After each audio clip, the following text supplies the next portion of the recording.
저도 입중계하고 잠깐 눈 붙이고 일어났더니 아침에 또 대단한 사건이 일어났네요. 제가 경질됐다고요?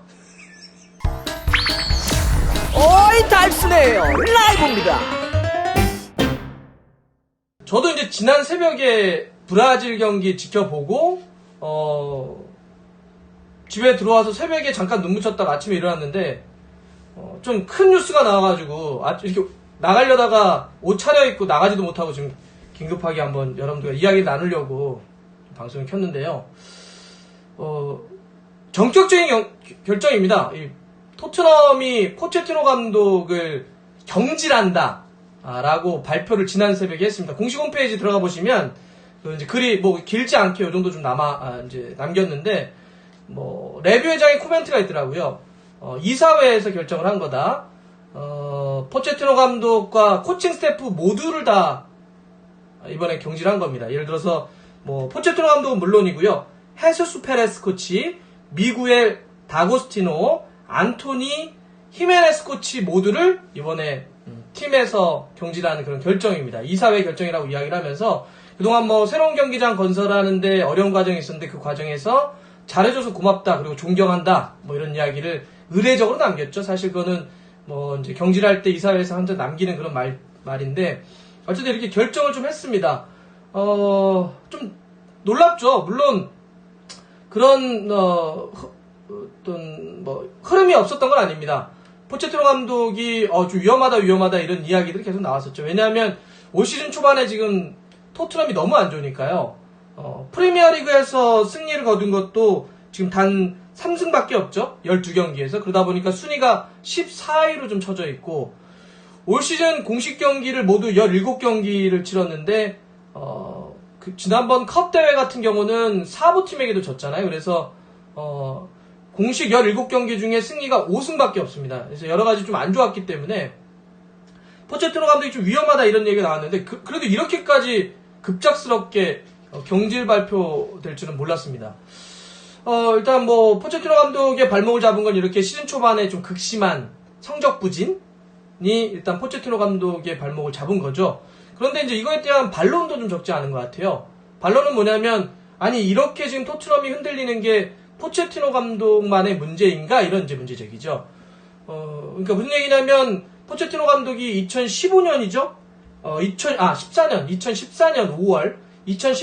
5월부터 팀을 이끌면서 한 5년 넘게 좀 팀을 이끌었는데 그러다 최근 4시즌 동안은 팀을 4위 이내로 좀 끌어올렸습니다. 4위 이내로 끌어올렸다는 얘기는 챔피언스 리그를 연속해서 출전시켰다는 얘기인데 또 불과 몇 개월 전만 하더라도 지난 6월에는 토트넘을 유럽 챔피언스 리그 결승으로 이끌기도 했잖아요. 이거는 아주 역사적인 일이었기 때문에 아니 이렇게 잘 이끌었던 감독을 이렇게 자르는 게 말이 돼? 이런 이야기하고 또 하나는 지금 토트넘이 시즌 초반에 이렇게 흔들리고 있는 건 물론 선수단을 책임지고 있는 포체티노 감독의 문제도 좀 있겠지만 지금 저희가 마상이라는 얘기 많이 했잖아요. 마음의 부상을 입은 선수들 에릭센, 알더웨이럴트, 베르통원 혹은 데니로즈 계약이 이제 이번 시즌 끝으로 만료가 되거나 한 1년 정도 남았거나 이런 선수들이 재계약 이슈, 이적 이슈에 휘말리면서 결국 마음을 잡지 못하고 붕붕붕붕 떠있다 보니까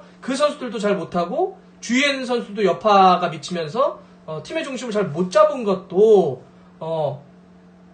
이제 좀 문제 아니냐. 그런데 어떻게 그러니까 그렇게 재계약 이슈나 이적 이슈 같은 경우는 이사회에 어떤 일종의 권한이 있는 특히 이제 토트넘 같은 경우는 선수 영입과 관련해서는 감독보다는 레비 회장의 입김이 더 많이 들어가는 팀으로 알려져 있기 때문에 이거는 사실은 감독에게 책임을 묻기보다는 이사회의 책임이 좀 있는 건데 어떻게 이거를 그런 식으로 감독에게만 모두 책임을 물어가지고 지금 이렇게 갑자기 전격적으로 경질할 수 있느냐 이런 이야기를 하고 있는 거죠. 또 그 얘기를 들어보니까 그것도 있더라고요. 지금 텔레그라피라고 하는 데서 보도를 한 건데 그래서 책임을 물어가지고 레비 회장이 포체티노 감독한테 물러나라고 했대요, 스스로. 그건 이제 사임한다고 합니다. 스스로 내가 물러나겠습니다 라고 하는 걸 사임이라고 해요.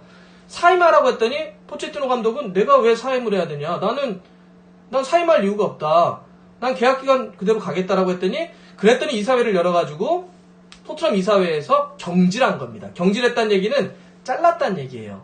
근데 이게 그 계약서상 어떻게 나타나냐면 스스로 물러나는 사임을 하게 되면 계약 기간 남은 동안 자녀 연봉을 지급 안 해도 돼요. 왜냐하면 감독이 그냥 나 안 할게요라고 물러난 거니까. 근데 만약에 구단 측에서 감독을 자르면 남은 자녀 연봉을 다 줘야 됩니다.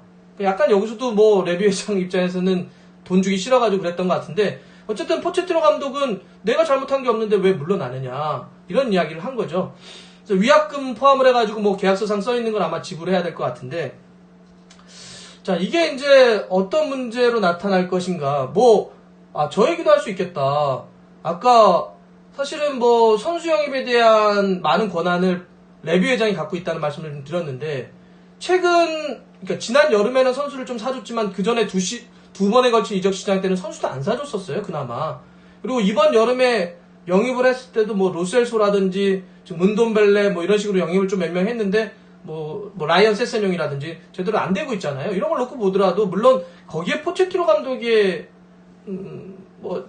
책임이 전혀 없다라고 얘기할 수는 없겠지만 토트넘이라고 하는 구단의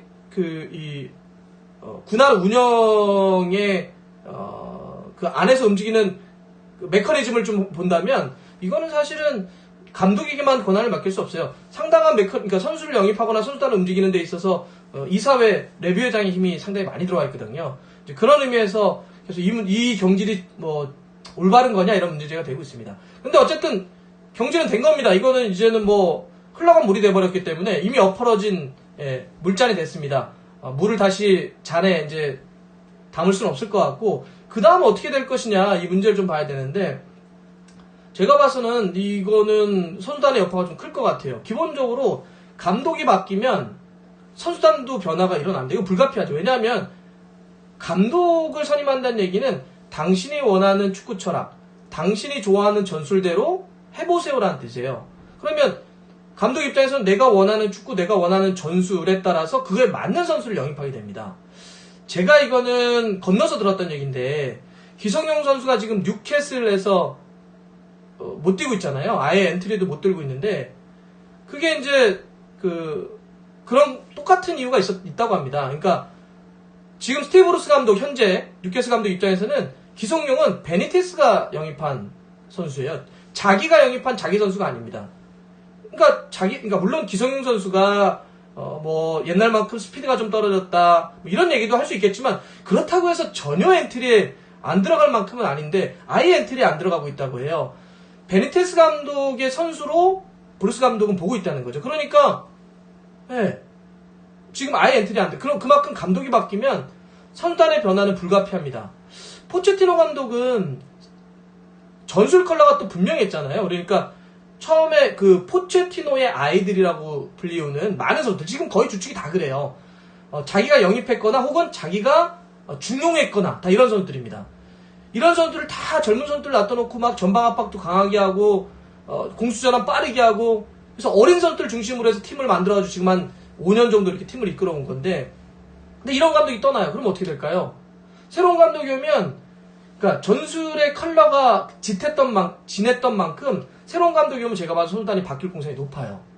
이 변화가 좀 클 수 있습니다. 그런데다가 지금 토트넘이 사정이 안 좋기 때문에 그럼 새로운 감독은 어떻게 할 것 같아요? 당연히 지금 이 분위기도 바꿔야 되고 자기 축구도 해야 되니까 아마 변화를 크게 가져갈 공산이 높습니다. 그런데다가 지금 이제 계약 기간 얼마 안 남은 선수들 뭐 에릭센이라든지 이런 선수들이 있기 때문에 제가 봐서 변화가 좀 클 것 같은데 이러면 손흥민 선수에 대해서 영향이 미치지 않을 수가 없죠. 당연하게도. 그렇지 않아도 손흥민 선수는 워낙 잘 하고 있기도 하고 원하는 팀들이 진짜 많다고 합니다. 제가 지난번 달순의 1차 트랩을 갔을 때 들었던 얘기인데 손흥민 선수 에이전트 사무실에는 손흥민 선수를 원한다라고 하는 이적 의향 오퍼서가 이만큼 쌓여있다고 해요. 그만큼 상당히 많은 팀에서 손흥민 선수를 원하고 있는데 손흥민 선수 입장에서는 자신을 선택했고 자신을 중용했던 포체티노 감독이 떠나면 흔들릴 수 있죠. 당연히 흔들릴 수 있습니다. 자, 그러면 이제 관건은 뭐냐면 누가 오느냐예요. 누가 오느냐.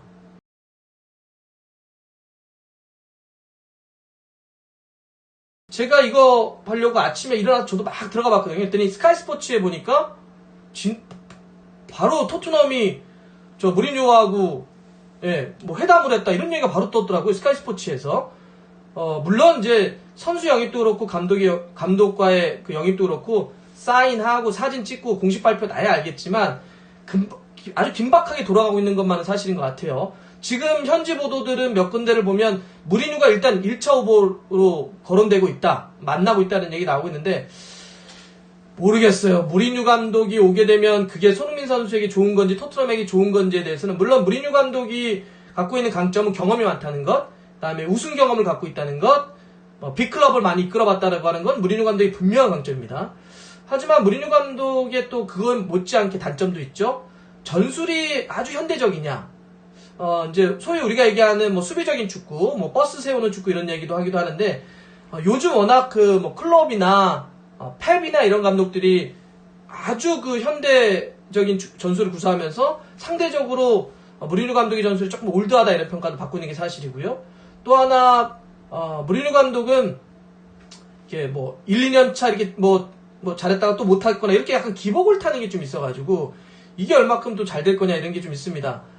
근데 무리뉴 감독이 첼시 감독 시절에 제가 들었던 건 당시에 볼튼에서 뛰던 이청용 선수를 유심히 지켜봤다라고 했던 게 기억이 나요. 그래서 뭐 아시아 선수나 한국 선수에 대한 편견은 없는 것으로 좀 보이는데, 근데 어쨌든 무리뉴 감독이 왔을 경우 포체티노 감독과 전 색깔이 되게 다르다고 봐요.